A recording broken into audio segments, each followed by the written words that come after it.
Hello everyone, blood का ये है पार्ट 7 और इसमें देख रहे हैं ब्लड सर्कुलेशन सिस्टम या रक्त परिसंचरण तंत्र।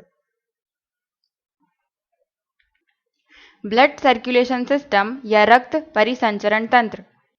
हम सभी के अंदर ब्लड पाया जाता है जो कि रुका हुआ नहीं है, हमेशा बहता रहता है। मतलब ब्लड हमेशा सर्कुलेट होता रहता है या परिसंचरण करता रहता है और अपने साथ साथ अन्य पदार्थ जैसे विटामिन, हार्मोन्स, प्रोटीन्स, इन सभी को बॉडी के सभी पार्ट्स तक ले जाने का काम करता है। तो ब्लड के इसी सर्कुलेशन को या इसी परिसंचरण को कहा जाता है ब्लड सर्कुलेशन सिस्टम या रक्त परिसंचरण तंत्र।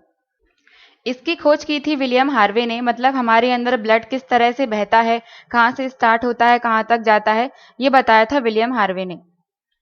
सभी जीवों, सभी ऑर्गेनिजम्स के अंदर 3 टाइप्स का ब्लड सर्कुलेशन सिस्टम पाया जाता है, जिसमें से पहला है ओपन ब्लड सर्कुलेशन सिस्टम को शॉर्ट में लिख दिया है BCS और रक्त परिसंचरण तंत्र को शॉर्ट में इस तरह से लिख दिया गया है। तो पहला है ओपन या खुला रक्त परिसंचरण तंत्र, सेकंड है क्लोज्ड बंद और थर्ड है मिश्र या मिश्रित। सबसे पहले हम देखते हैं कि ओपन या खुला रक्त परिसंचरण तंत्र क्या होता है। जिन ऑर्गेनिजम्स के अंदर या जिन जीवों के अंदर ओपन या खुला तंत्र पाया जाता है, उनमें किसी भी प्रकार की ब्लड वेसल्स या नसें नहीं पाई जाती हैं। ये क्रॉस का साइन इसलिए लगाया है कि इनमें नसें नहीं पाई जाती हैं। ब्लड वेसल्स या नसें एक नली की तरह होती हैं। ये है वेसल्स या नली जिसके अंदर ब्लड बहता है, खून बहता है, या इन्हें ही रक्त नलिकाएं या नसें कहते हैं। तो इनमें ये नसें या रक्त नलिकाएं नहीं पाई जाती हैं।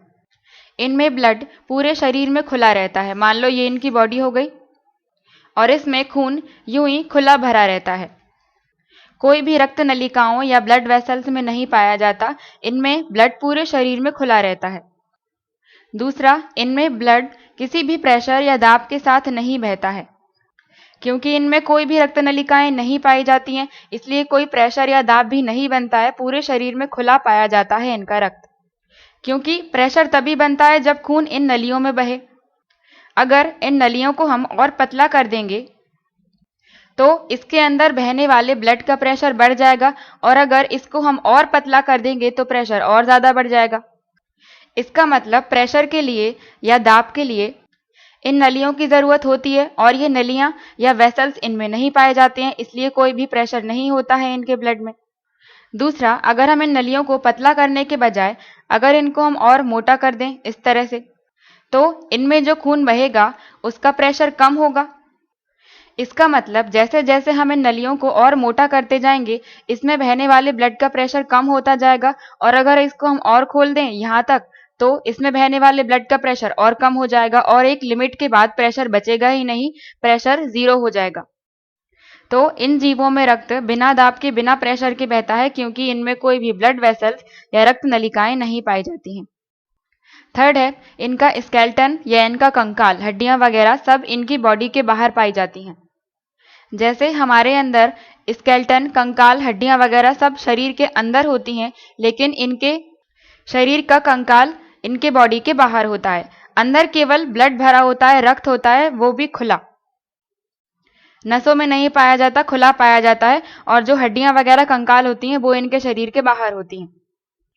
इसके एग्जाम्पल देखें तो घोंगा या स्नेल, घोंगे का पूरा शरीर इसके बाहर होता है, अंदर केवल ब्लड भरा होता है। सीप, शंख या इंसेक्ट्स, जितने भी कीड़े हो गए, वो सभी ओपन या खुला तंत्र में होते हैं। और इनके जिस हिस्से में ब्लड भरा होता है, मान लो ये एक कीड़ा हो गया या फिर एक मच्छर हो गया,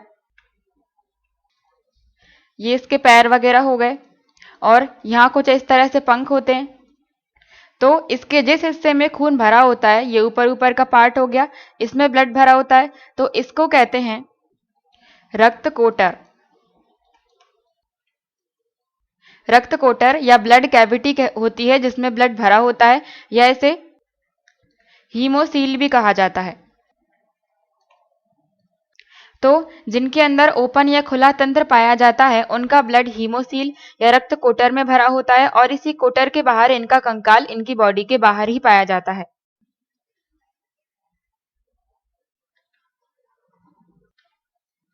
सेकंड हम देखते हैं क्लोज ब्लड सर्कुलेशन सिस्टम या बंद रक्त परिसंचरण तंत्र। इनमें ब्लड वेसल्स या नसें पाई जाती हैं और इनके शरीर में ब्लड एक प्रेशर के साथ बहता है, रक्त एक दाब के साथ बहता है। नसें पतली सी नलियों की तरह होती हैं और जब ब्लड इनके अंदर बहेगा तो एक प्रेशर बनेगा, इसलिए इनके अंदर ब्लड एक प्रेशर के साथ बहता है। जैसे फॉर एग्जांपल मानव जाति ह्यूमंस या हमारे अंदर ब्लड एक प्रेशर के साथ बहता है, 120 से जाता है और 80 की स्पीड से वापस आता है।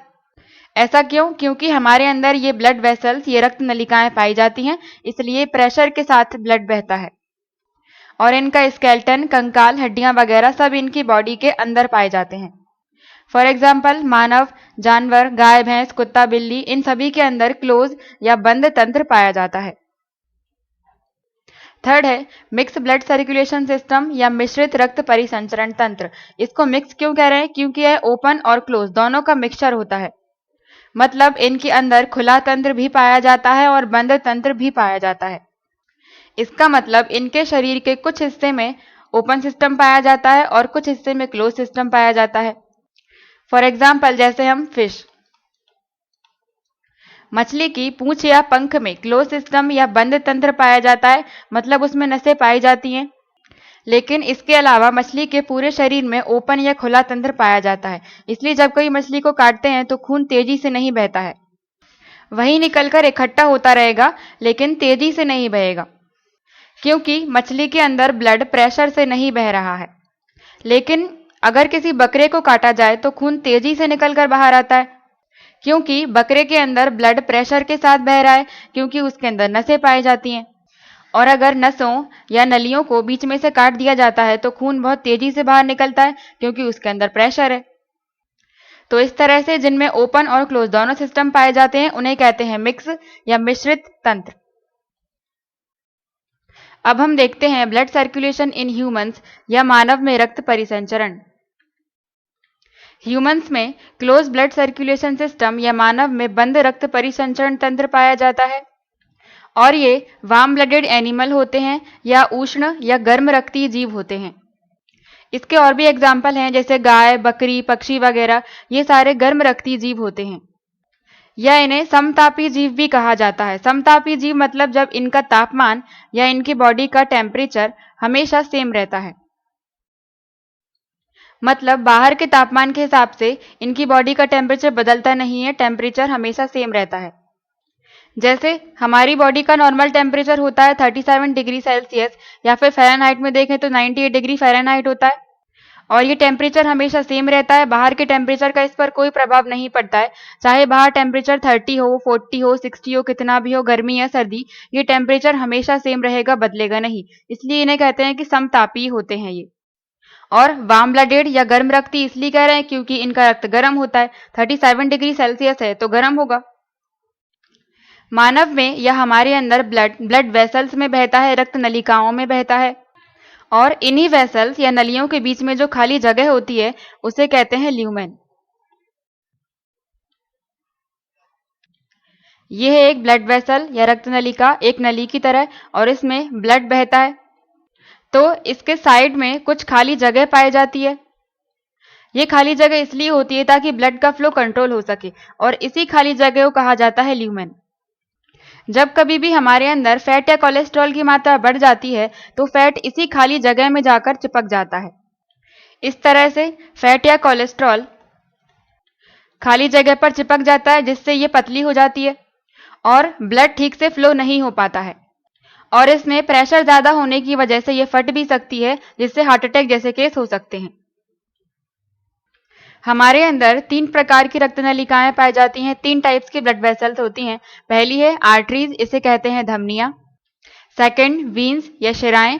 थर्ड है कैपिलरीज या केशिकाएं।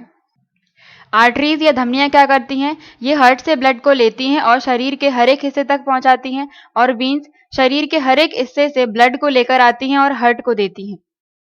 तो रक्त को परिसंचरित या सर्कुलेट करने का काम करती हैं ये दोनों।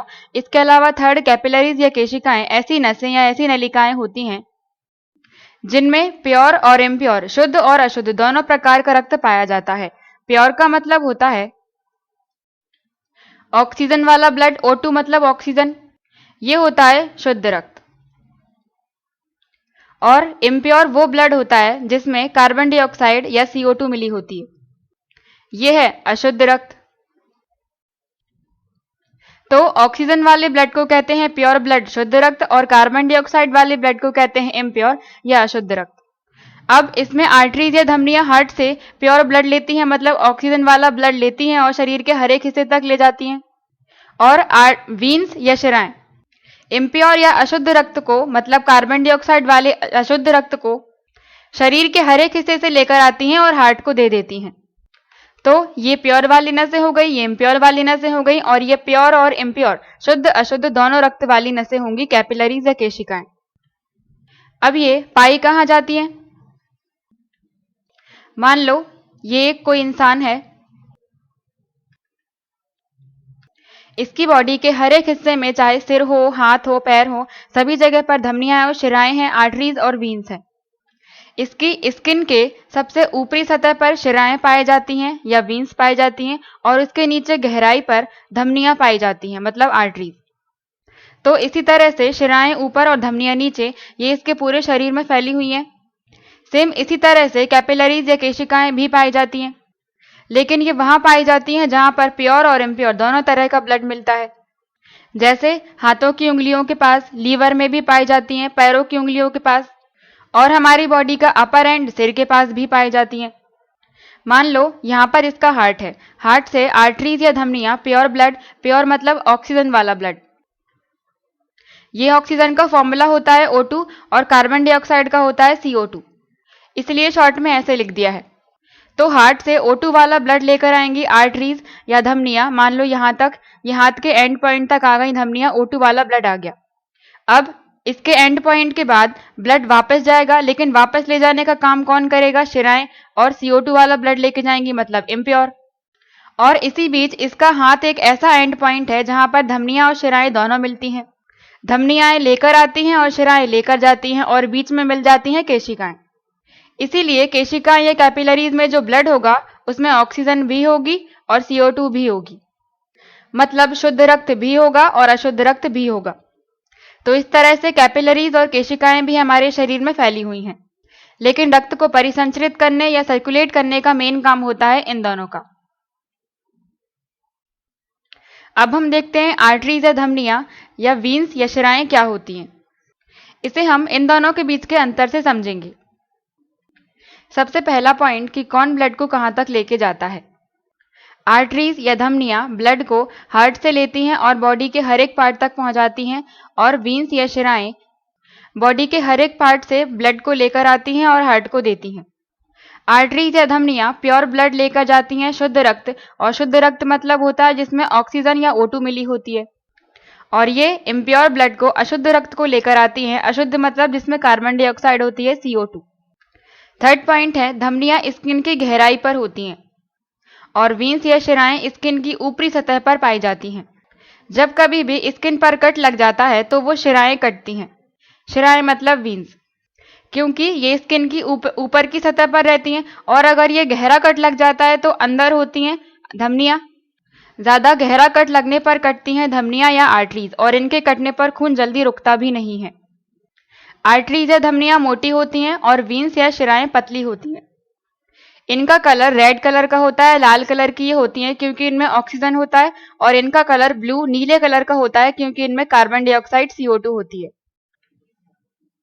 आर्टरीज में, धमनियों में बहने वाले ब्लड का प्रेशर बहुत ज्यादा होता है, हाई होता है, और इनमें बहने वाले ब्लड का प्रेशर थोड़ा कम होता है, लो होता है, और ये कितना होता है? 80। और इनका ब्लड प्रेशर हाई होता है, 120। इसीलिए ब्लड प्रेशर को 120/80 इस तरह से लिखा जाता है। 120 हाई ब्लड प्रेशर हो गया और 80 लो ब्लड प्रेशर। और किसी भी एक स्वस्थ व्यक्ति में इतना ही बीपी होना चाहिए, 120 से और ज्यादा नहीं होना चाहिए और 80 से कम नहीं होना चाहिए। और इनमें बहने वाले ब्लड का प्रेशर हाई क्यों होता है? क्योंकि ये हार्ट से ब्लड को लेकर आ रही हैं और पूरी बॉडी में फैलाती हैं। हार्ट बहुत ही ज्यादा प्रेशर के साथ ब्लड को पंप करता है, इसीलिए इनमें ब्लड का प्रेशर हाई होता है। और वीन्स का, शिराओं का ब्लड का प्रेशर लो होता है क्योंकि ये बॉडी से ब्लड को लेकर आती हैं और हार्ट को देती हैं। तो बॉडी में कोई प्रेशर जनरेट नहीं हो रहा है अपने आप, इसलिए इनका प्रेशर लो होता है। और यहाँ पर हार्ट एक प्रेशर दे देता है लगभग 120 के लगभग, इसीलिए इनमें ज्यादा प्रेशर के साथ खून बहता है। और इनमें कोई भी वाल्व नहीं पाया जाता है और इनमें वाल्व पाया जाता है। वाल्व मतलब कपाट, मतलब एक ऐसी एंट्री जहां से एक बार जा सकते हैं लेकिन वापस नहीं आ सकते। ये मान लो शिराएं हैं या वीन्स हैं, अब इनमें वाल्व प्रेजेंट होंगे। वाल्व मतलब इस तरह से, इनमें थोड़ी थोड़ी दूरी पर ये वाल्व लगे होते हैं। शिराओं का या वीन्स का काम क्या होता है, ये बॉडी से ब्लड को लेकर आएंगी और हार्ट को देंगी। यहाँ मतलब बॉडी है और यहाँ ऊपर कहीं हार्ट है, तो नीचे की तरफ से ऊपर की तरफ ब्लड जाएगा। और इन वाल्व का काम क्या होता है, ये वाल्व केवल एक ही डायरेक्शन में खुलते हैं, ये केवल ऊपर की तरफ ही खुलेंगे। और ये नीचे से ब्लड आ रहा है तो इनमें से एक बार पास होने के बाद ये वाल्व बंद हो जाता है, जिससे खून वापस नीचे की तरफ नहीं लौट पाता।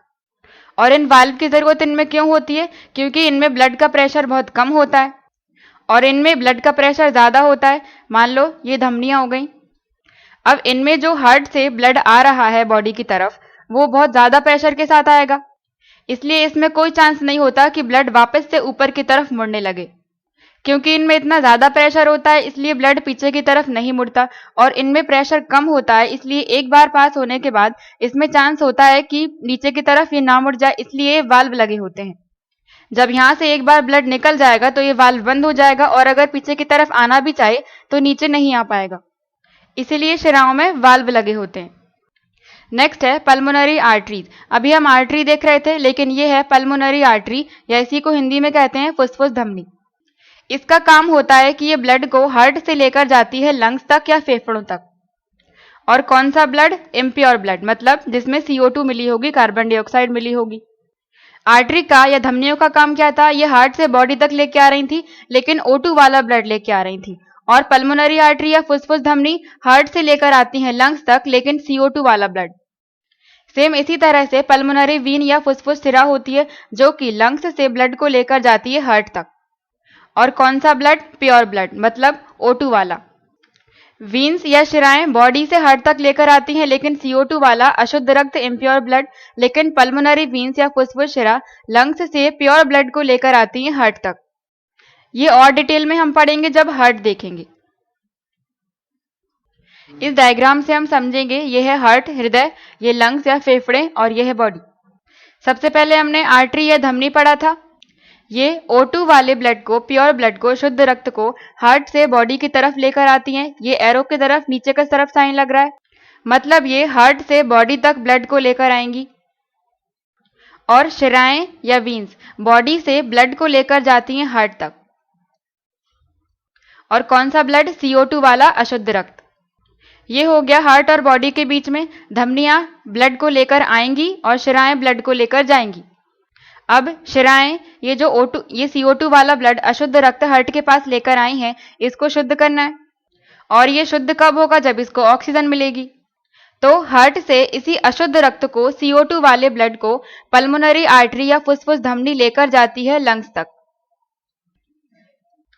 और लंग्स के पास से CO2 बाहर निकल जाती है और O2 उसमें मिल जाती है। O2 मिल गई मतलब ब्लड अब शुद्ध हो गया।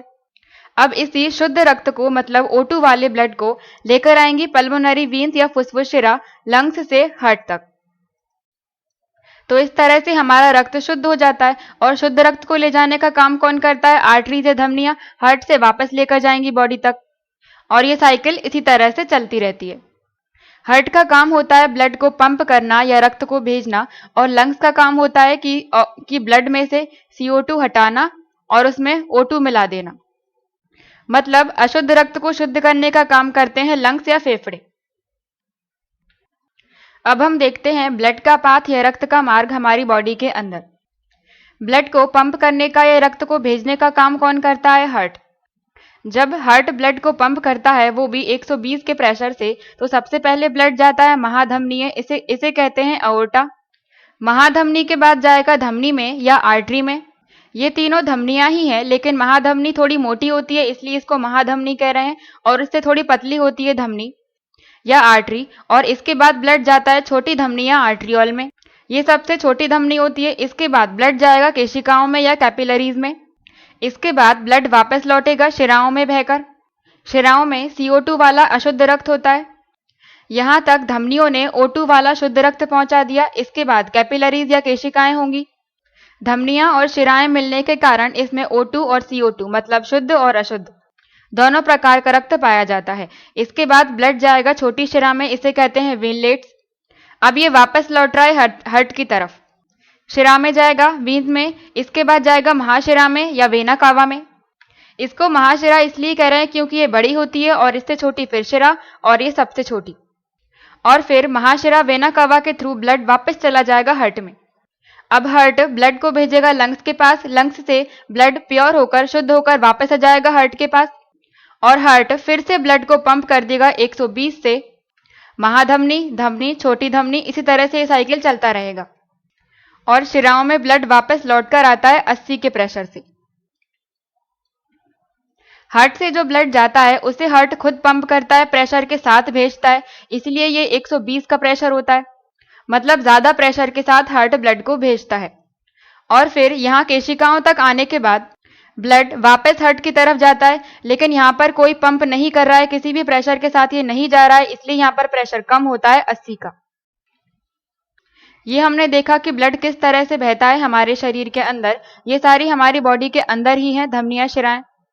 अब इसके नेक्स्ट वीडियो में हम देखेंगे कि हार्ट के अंदर ब्लड किस तरह से बहता है। Thank you.